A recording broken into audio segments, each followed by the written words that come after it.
Si Little Muddle. Ito ay istorya ng isang maliit na batang nagngangalang Little Muddle. At ito ang tawag sa kanya ng mga bata sa kanyang bayan.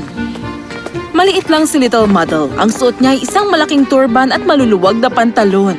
At isang malaking jacket na para bang 3 muddle ang magkakasya. Mag-isa siyang namuhay at hindi masyadong nagsasalita o nakikipag-usap sa mga tao sa kanila. Kakatuwa siya sa ilang mga bata doon at nilalait siya sa kanilang mga kwentuhan. Isang araw… Uy! Tignan niyo to, oh! Ilagay kaya natin to sa loob ng jacket ni Little Muddle? Sige. Buong araw niya nga hanapin kung saan nagtatago ang gagamba sa loob ng jacket niya. Isang magsasaka ang nakarinig sa mga bata. Naku, mga bata, ito'y napakasama. Ano ba, Itay? Si Little Muddle ang pinag-uusapan dito. Maging magalang nga kayo sa kanya, pwede ba? Wala kayong alam tungkol sa kanya. Kilala niyo po siya? Ikwento niyo po ang lahat! Makinig kayo. Pag sinabi ko ang kwento niya, hindi niyo na maiisip na gambalain siya ulit. Ang totoo niyang pangalan ay Hibix. Pumunta siya dito sa lupa upang hanapin ang kayamanan niya. Isang araw na siya'y gutom at pagod. Pumasok siya sa isang kakaibang kastilyo upang makituloy dito upang matulog. Kulang-kulang 12 pusa ang nasa hardin noon. Sa sandaling nakita nila ang kakaibang lalaki, nagsilapitan sila sa kanya at sinubukan siyang lapain ng mga pusa. Pambihira talaga kayo! Bakit ba hindi ninyo pinakikinggan ang dinner bell? Makinig kayo! At sino ka naman, Aber? Ang pangalan ko po ay Hibix, madam. Maaari po ba akong makituloy ng isang gabi dito? Halika! Kaya pumasok si Muddle kasama ang mga pusa at si Lady Frau Ahavsi. At siya'y binigyan ng isang masarap na hapunan. Shoo! Lumayo ka! Huwag mong guluhin ang mga mahal kong nagugutom ng mga cute na kuting-tings. Oh, kain pa mga mahal kong kuting-tings. Sigurado'y gutom na gutom kayo. Heto pa. Kumain pa kayo. Walang nilalang ang dapat na kumain habang ang iba ay nagugutom. Bakit di ka muna tumira dito, Hibix? At alagaan ang mga pusa ko. Kailangan ko ng tulong mo. Kaya nanatili naman si Hibix. Sa mga unang araw, naging maayos ang lahat. Ngunit isang araw nang lumabas si Lady Frau Ahavsi. Ang bilin ko'y maging mabait ka sa kanila. Babalik ako paglipas ng 2 oras. Paalam mga kuting-tings ko!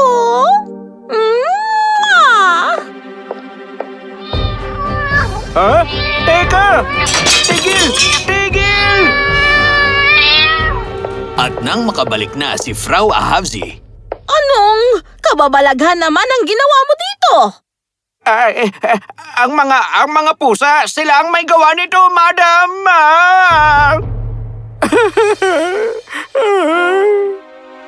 Paano mo nagawang sisihin ang mga kawawa kong kuting-tings?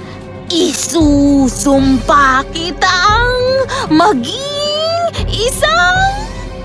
Huwag! Pakiusap! Huwag!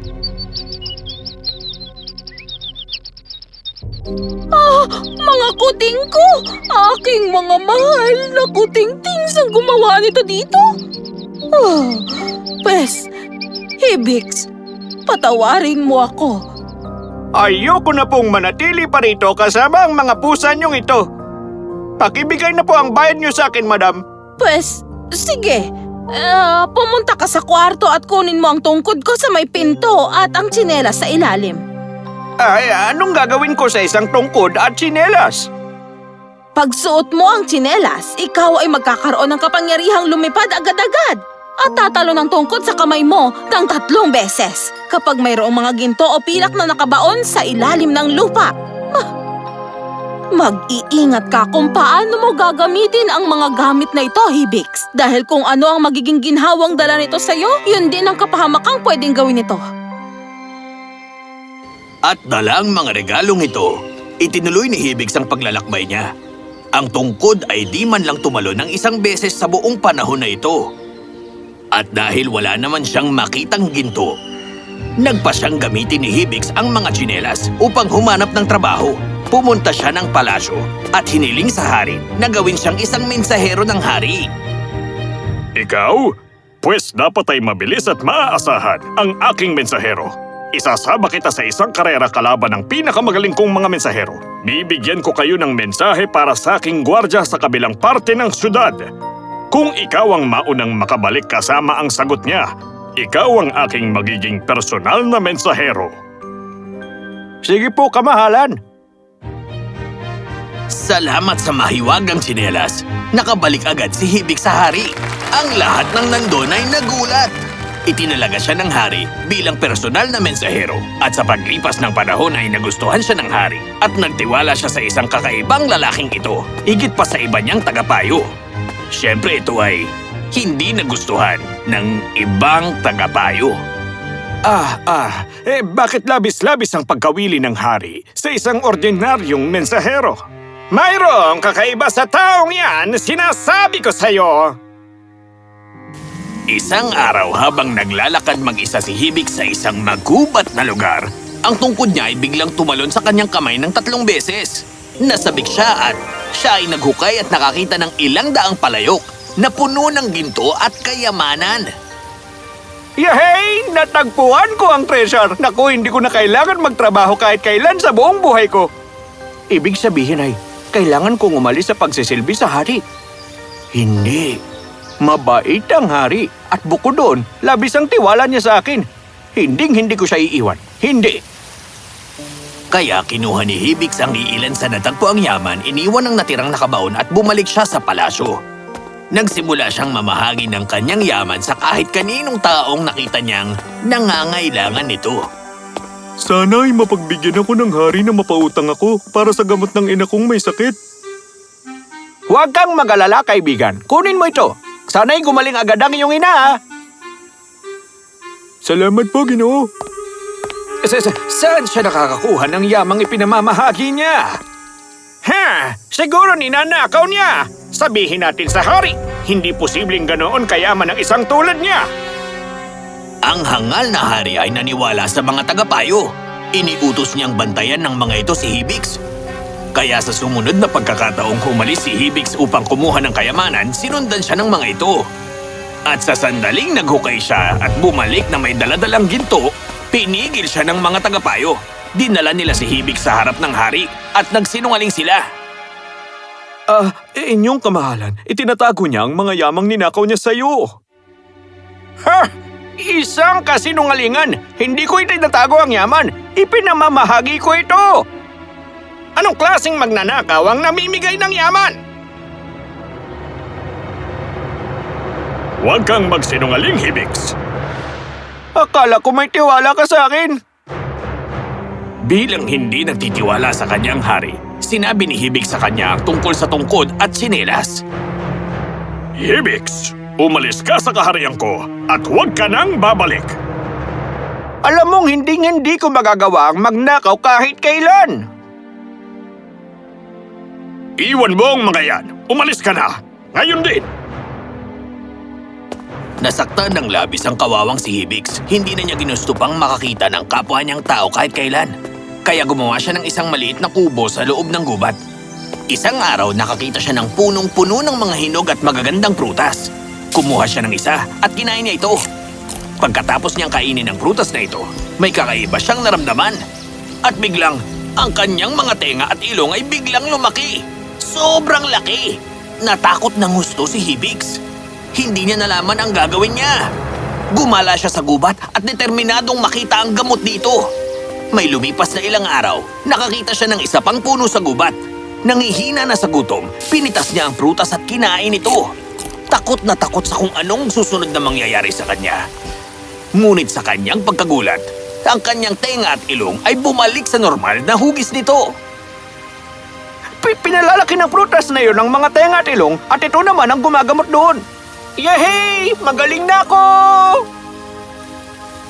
Paglipas ng ilang araw, habang si Hibix ay naglalakad sa gubat, Nakita niya ang dalawang lalaking pinupuno ang mga basket nila ng mapanganib na prutas at dala ito ng dalawang kabayo. Narinig niya ang isa sa mga ito. Siguradong tapos ang hari pagkatapos nito. Pagkakain niya sa mga prutas na to, hindi na siya makakapagpakita ng mukha niya sa mundo kahit kailan. Aatake naman ang hari natin at sasakupin ng kahariang to.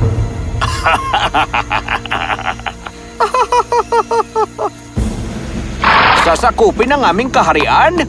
Patuloy kayong managinip! Tinatangka niyong saktan ang aming hari. Makikita niyo! Naramdaman ni Hibix na mayroong mali, kaya siya'y nagsimulang bumisita sa syudad ng iba ang anyo at nakiusyoso sa kung anong balita tungkol sa palasyo. Hindi siya maaaring pumunta lang sa palasyo at kausapin ng direkta ang hari dahil inutusan siya nito na lisanin ang syudad at maaaresto siya.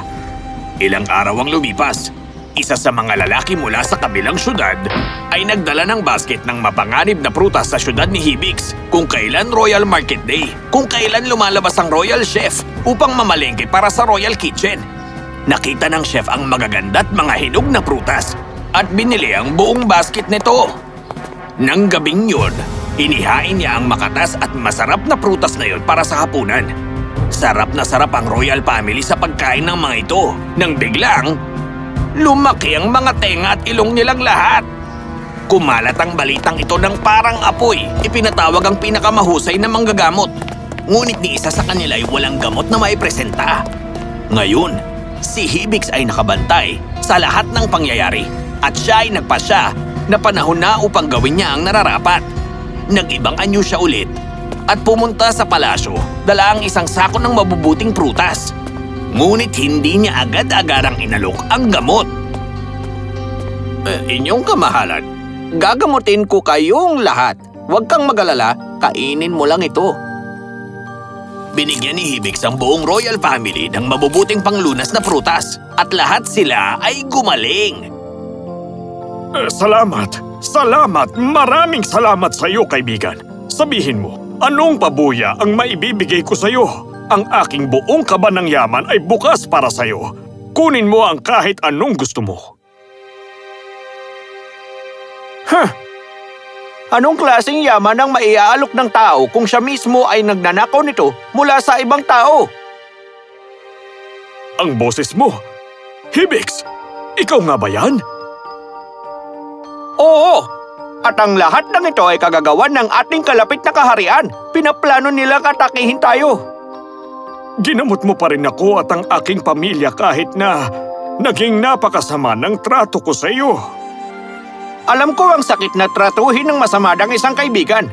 Kaya, bakit ko ipaparamdam ang sakit na yun sa'yo? Lubha akong humihingi ng kapatawaran, Hibix. Paano ako makakabawi sa iyo? Makilala niyo sana ang kaibahan ng mga totoo ninyong kaibigan at mga mandaraya. Aalis na po ako, kamahalan.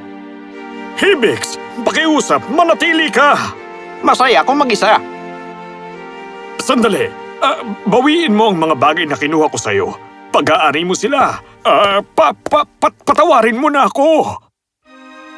At kaya, ang nahihiyang hari ay ibinalik ang mahiwagang tsinelas at tungkod at nilisan ni Hibix ang kahariang yun habang buhay. Siya ay bumalik sa kanyang nayon. Ngunit ang maliit na lalaki na may malaking puso ay nawalan na ng tiwala sa mga kaibigan at mga tao. Kaya siya ay namuhay mag-isa. Ngunit, siya ay nanatili na mabait. Alam niyo ba kung anong ginagawa niya araw-araw? Sinusuot niya ang tsinelas at lumilipad sa malalayong lugar upang humanap ng mga nangangailangan ng tulong at tinutulungan sila. At ang tangi niyong ginagawa ay ang umupo dito at pagtawanan ng tao yun. Hindi na kailangan pang sabihin, hindi na pinagkatuwaan pa ng mga bata si Little Muddle kahit kailan. Sa katunayan, nagsimula silang maging mabait sa kanya at di naglaon ay naging mga kaibigan niya sila. Napakadali sa buhay na pagkatuwaan ng isang tao, ngunit hindi natin alam ang mga paghihirap nila na kanilang pinagdaraanan. Kung hindi natin sila matutulungan, siguradong hindi natin sila dapat saktan. Tama ba? Wakas!